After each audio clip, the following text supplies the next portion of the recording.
रात के सन्नाटे में अचानक दरवाजा टूटने की आवाज आती है। हाथ में तलवार, आंखों में गुस्सा और इरादा सिर्फ एक हमला।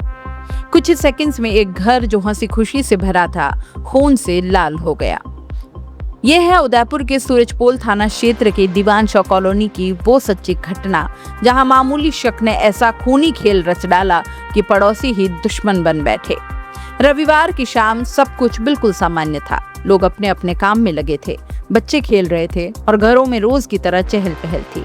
लेकिन इसी बीच कॉलोनी में 2 पुलिसकर्मी आते हैं। वे किसी व्यक्ति का पता पूछ रहे थे और यही वो छोटी सी बात थी जिसने आने वाले तूफान की नींव रख दी। मोहम्मद आदिल, जिन्हें शायद खुद भी अंदाजा नहीं था कि उनका एक जवाब उनकी जिंदगी को खतरे में डाल देगा। कुछ देर बाद सामने रहने वाले पड़ोसी शाहरुख और शहीद आदिल के पास आते हैं। उनकी बातों में गुस्सा साफ झलक रहा था। तू हमारी मुखबिरी कर रहा है, ये ठीक नहीं है। ये सिर्फ एक आरोप नहीं था, ये एक ऐसी चिंगारी थी जिसने कुछ ही मिनटों में आग का रूप ले लिया। आदिल ने शायद समझाने की कोशिश की होगी, लेकिन गुस्से में अंधे हो चुके लोगों के लिए अब कोई सफाई मायने नहीं रखती थी। कुछ ही देर बाद जो हुआ उसने पूरी कॉलोनी को हिलाकर रख दिया। दरवाजा खुलता है और अंदर घुसता है शाहरुख, हाथ में तलवार लिए, बिना कुछ सोचे, बिना कुछ कहे सीधा हमला। तलवार के वार एक के बाद एक और पीछे आता है उसका भाई। तलवार की बार एक के बाद एक और फिर पीछे पीछे आता है उसका भाई शहीद, हाथ में चाकू लिए। अब ये सिर्फ झगड़ा नहीं रहा, ये एक सुनियोजित हमला लग रहा था। मोहम्मद आदिल और उनके भाई मोहम्मद अकरम दोनों खुद को बचाने की कोशिश करते रहे, लेकिन तलवार और चाकू के सामने उनकी कोशिशें कमजोर पड़ती चली गईं। दोनों के पैरों पर ताबड़तोड़ वार किए गए, जिससे वे बुरी तरह घायल हो गए। घर के अंदर चीख पुकार मच गई और जब मां बीच बचाव करने आई तो उन्हें भी नहीं बख्शा गया। उनके हाथ पर हमला हुआ, वो भी घायल हो गई।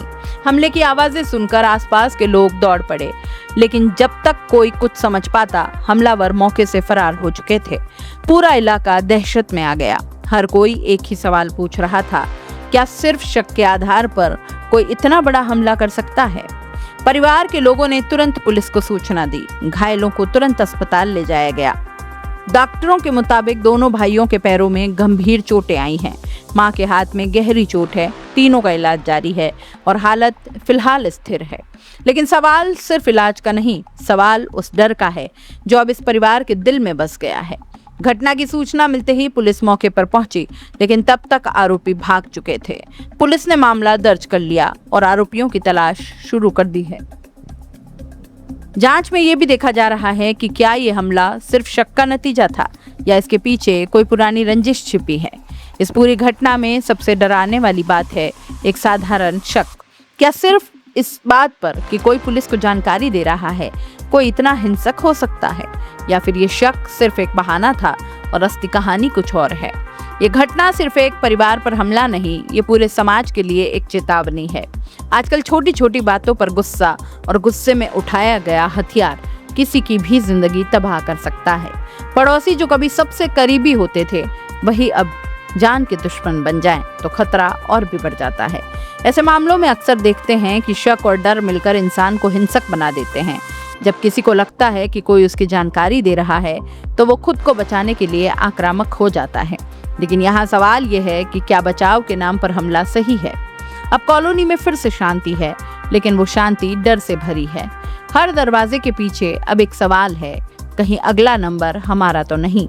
और उस घर में जहाँ कभी सुकून था, अब सिर्फ दर्द, डर और यादें रह गई है। एक मामूली शक, 2 पड़ोसी और एक रात, जिसने साबित कर दिया जब इंसानियत हार जाती है तो पड़ोसी भी दुश्मन बन जाते हैं।